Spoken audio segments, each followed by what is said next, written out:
Hey man, what's going on, man? We're back in the building. Real talk with Mike Steele back in the building. And thank you guys for waiting, sticking and staying. Hey, let me bring my screen up here. One second, one second, one second. That's what happened when you're doing this thing by yourself, guys. That's what happened when you're doing this thing by yourself. All right, guys. Like I said, man, I'm bringing clinical psychologist on, man. Her name is Dr. Christy Cole Pepper Walker, affectionate, uh, uh, known by her clients as Dr. CC.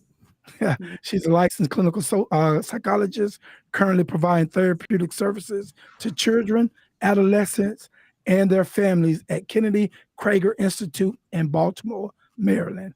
Dr. CC received her undergraduate degree in psychology from Tuskegee University. I would say something. Wait, let me stop. And a master's. Let me stop. And a master's of science degree in applied psychology from the University of South Alabama, and a doctoral degree in clinical psychology from the University of Tennessee. Go balls. Welcome. Welcome to the show. Hey. Dr. Christy Cole Pepper Walker. Hey, y'all. I am happy to be here. Yeah. Hey, you know I got to give you hey. It wouldn't be official if I didn't give you that chair. Right. Look, I It wouldn't appreciate be that. official, man. Welcome to the show again, man. It's glad to have you on, and you know for a fact I've been trying to get you on too, man. You very well sold out. You're doing a lot of good things, man. You have your own business too.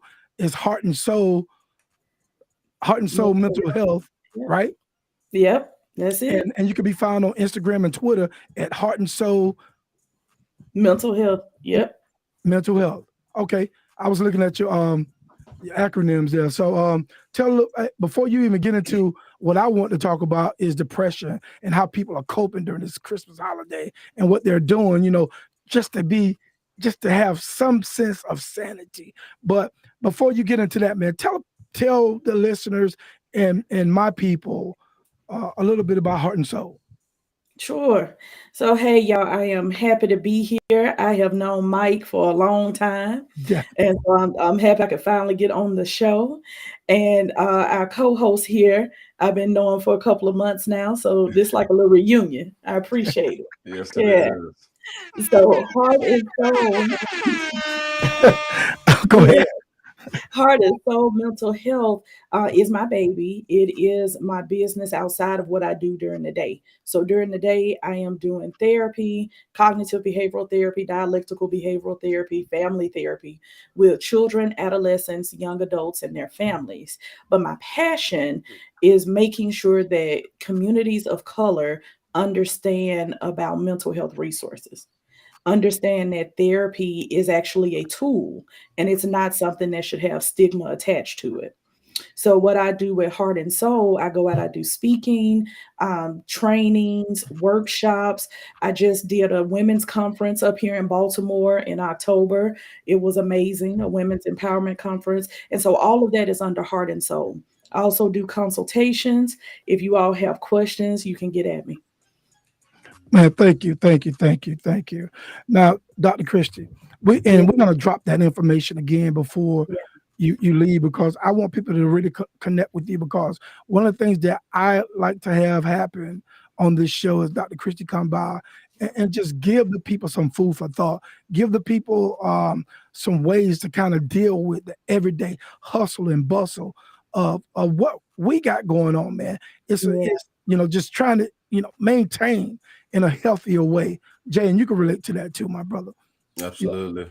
All right. So, but one of the things I wanted to talk about, man, because from looking at DJ Twitch, is that right? Yeah, yeah, Yeah. deep From the switch. Ellen Show, man, it just made me think about, man, what like it's Christmas time. People seem to be, like him. Let me just say him. He seems to, to have it all together. Things are going pretty well, man. But you never know what people are going through behind all the dancing, all the smiles, all the charisma. You never know what people are going through. And I want to start by saying this too, man. Like people they have certain things going on with them, and they don't quite understand what is going on with them, and Yeah. they don't really, like they just know they're changing, and sometimes they're changing in a negative way. A lot of times, when they go through these depression, and they don't really know what it is, they just know they don't feel well, and we can go through all the classic signs through the Mhm. DSM on what is categorized as depression. But can you define what is depression? Can you define that for us? Definitely. So, first, I want to say there's a difference between feeling depressed and having clinical depression. All right. Oh, So, hold on. Say that again, please. there's a difference between feeling depressed and having clinical depression.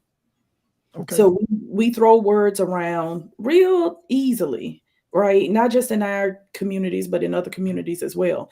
People will say, "Oh, I got depression." Yeah. Do you really, or are you just feeling depressed in the moment? Because those are different. But when we're talking about clinical depression, Hmm. we're talking about persistent feelings of sadness. That means it has to be prolonged. It has to be over a certain amount of time. Hmm. That loss of interest in things you used to have interest in, changes in your sleep. You either sleeping too much or you're not sleeping enough. Changes in your appetite. You eating too much or you're not eating enough. Fatigue or low energy. Concentration issues, feelings of guilt, worthlessness, hopelessness. All of those things kind of encompass depression. And now, where you really want to be careful, since we're talking about DJ Twitch, when Yes. you start having thoughts of death or dying, or thoughts of harming yourself or ending your life. Wow, man. That's thank you for saying it, because a lot of times, man, you know, um, like you said, if it persists for a long period of time and you start having these Mhm. thoughts, um, we got to post that hotline number up, man. I Yeah. think that's very important. I gotta. That's when Mhm. I'm working by myself, it's hard, but normally I have somebody on that doing that. But Right. that number needs to be up, man. Yeah, Yeah. Yeah. yeah. So 988 is the national hotline. Does depression and this is a great question, I think, in my opinion. Does depression affect youth the same way it affects adults?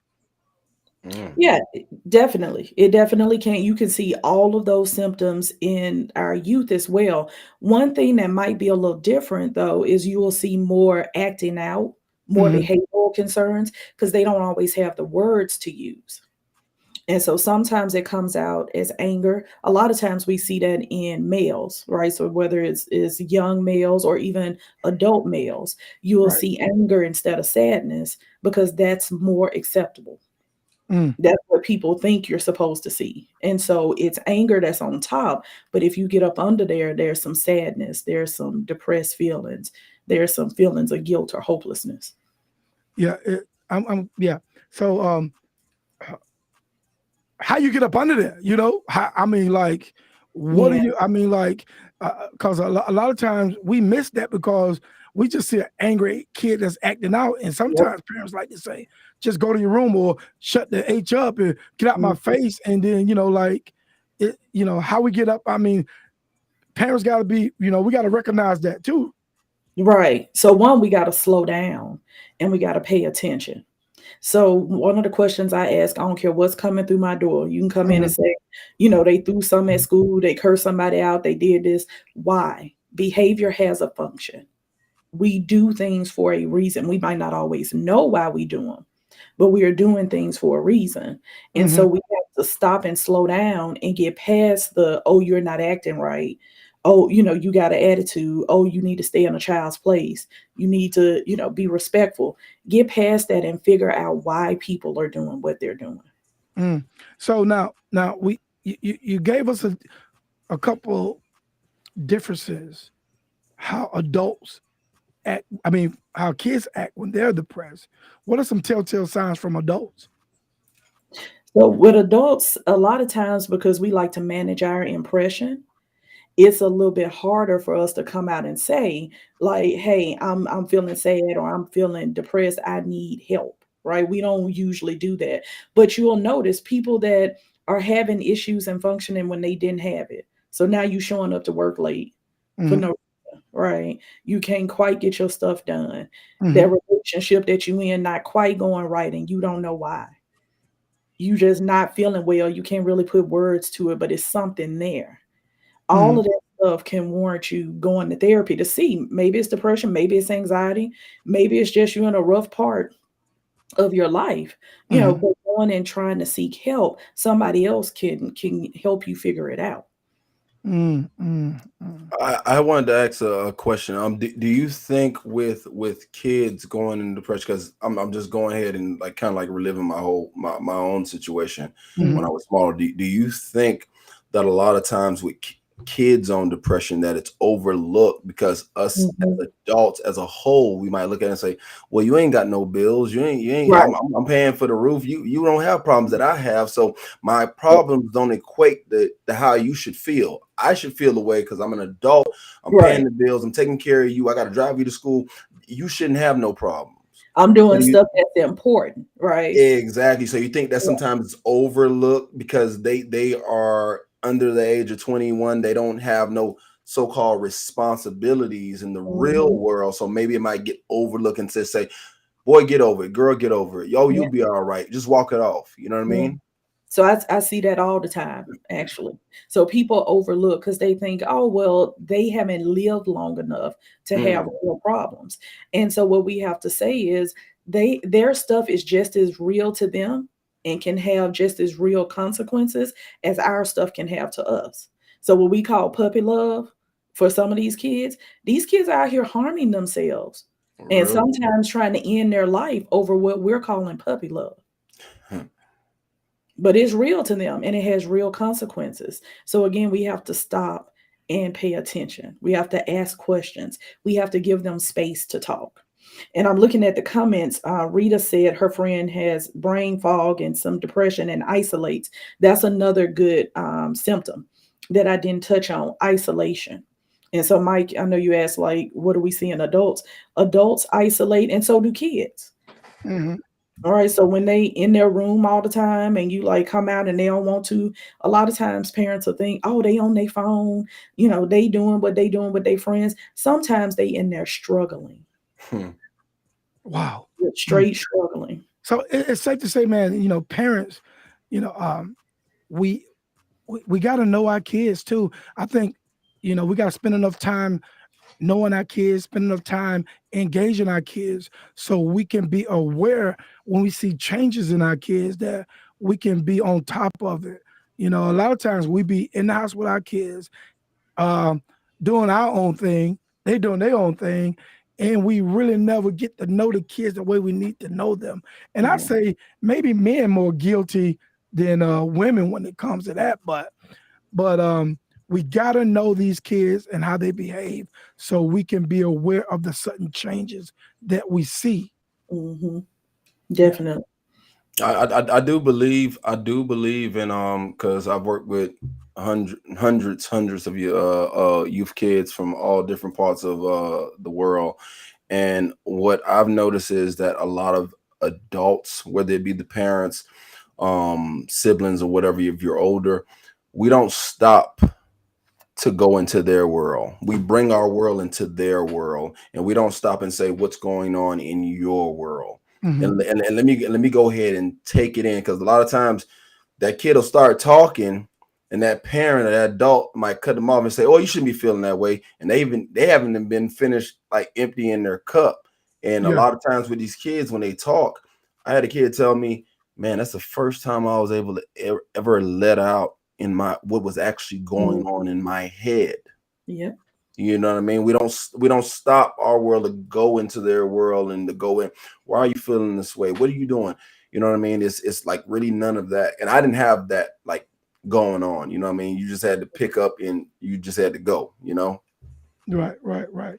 So hey guys, um, Dr. Culpepper, Mhm. I didn't think we was gonna get into all this, but so I'm gonna have you stick around for another segment.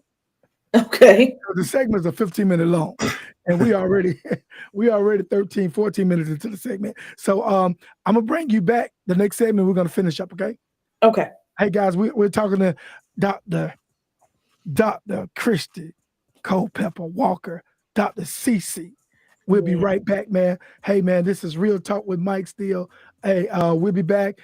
And remember this, we start a new live feed every segment. So I'm gonna log off. You guys stay with us. We'll be right back. Hey, we're in the building, man. This is Real Talk. We'll be right back.